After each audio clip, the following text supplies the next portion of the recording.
So this morning, President Trump is posting that, quote, something good just may be happening after Secretary of State Marco Rubio's weekend of negotiations with Ukrainian officials in Geneva. Those talks are set to resume and continue today on the Trump administration's 28-point peace plan to bring an end to Russia's war on Ukraine. The early draft, though, drew quite a bit of criticism from both U.S. lawmakers and European allies over provisions included like Ukraine surrendering to Russia all of the land that Moscow's declared for itself in the eastern part of Ukraine, and also Ukraine permanently cutting the size of its military.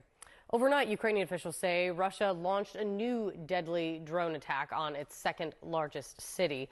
Joining me right now, a retired U.S. Army Major Mike Lyons and CNN political and global affairs commentator Sabrina Singh. Thank you guys so much for being here.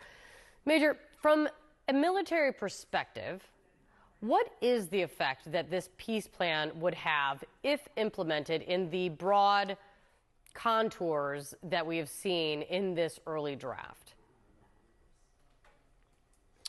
Well, good morning, Kate. In the early contours, in the broad sense, it would put Ukraine at a tremendous disadvantage. First of all, it would require them to cede territory that Russia doesn't control right now, and it would not allow Ukraine to put up any kind of defense in depth to prevent a future attack that Russia could make.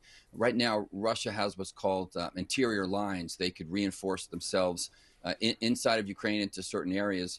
And if the current plan, as they want, it just cedes too much territory to Russia, again, in areas that they don't control right now. So you've got to do this based on the battlefield math. And right now, Russia still does not control those key areas that Ukraine does not want to give up. And if they do, unfortunately, give them up, then they'll be at a great disadvantage for a potential future attack. So, Sabrina, you've got what is being negotiated and, I don't know, written down, right? And then it's what's being said out in public. I mean, it was 24 hours ago that President Trump was posting and accusing Ukraine of not being grateful enough, saying that this would never have happened if they had even stronger leadership, which was a swipe, obviously, at Zelensky. Then how do you square that with the president's comments just this morning that something good just may be happening? Well, I think we're sort of used to the whiplash from coming from this administration and sort of the mixed messages. And you certainly saw that play out over the weekend with, this so-called peace plan being proposed that was potentially a Russian document that was drafted, and then Marco Rubio having to walk that back. I think what's important here is that this plan is a Russian wish list, and some of the things that would, that they would have to concede is a capitulation for Ukraine. And so what this really brings, I think, broader attention to is the reliance on someone like Steve Witkoff, who is so clearly taking the Russian points and presenting it to Ukraine as though they just have to accept this plan. And I think you've also seen that from the president's words as well. I mean, of course, starting on Friday, he was berating the Ukrainians for not being grateful. And, then again today saying progress is being made. We've seen this administration continuously roll out the red carpet, quite literally, for Vladimir Putin. And again, sympathizing with the Russians, which is frankly not in our own national security interest and not in our European allies as well. Major, what's not clear is, kind of to Sabrina's point, what would happen if Ukraine does not accept this deal? If Ukraine were to refuse to surrender these key pieces of land, if Ukraine does refuse to agree to these big limits on the size and the scope of its military and the weapons that it can or cannot possess, what could the administration do? Well, they're going to keep grinding on, and the only leverage they have right now is they keep the Russian military from breaking through and breaking out.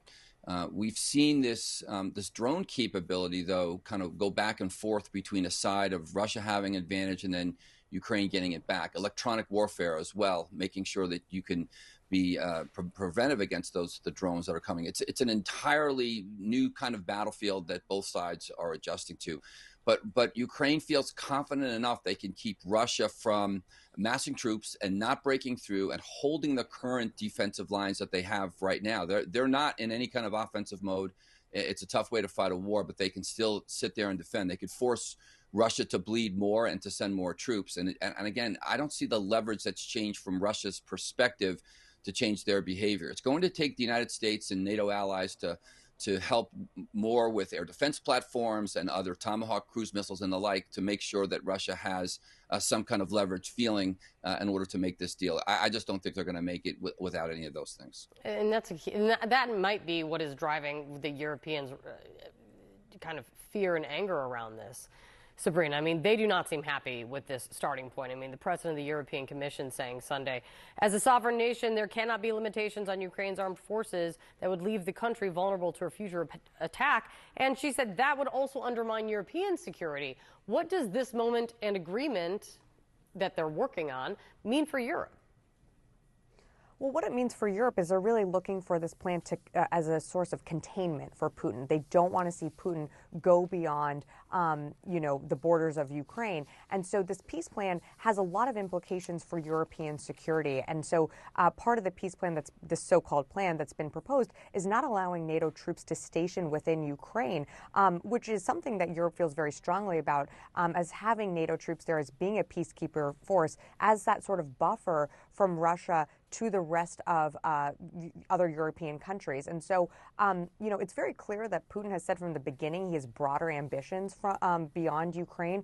And so this plan that not only kneecaps Ukraine's military and does not allow NATO membership to Ukraine would weaken European security. And that's why you see so many European leaders expressing concern about this, and a lot of, backdoor diplomacy going back and forth with the White House, with leaders and allies calling President Trump and getting him to not only push this, Thursday deadline back, but be open to more security guarantees for Ukraine as well.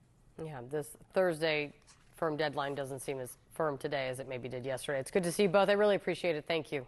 Sarah. All right.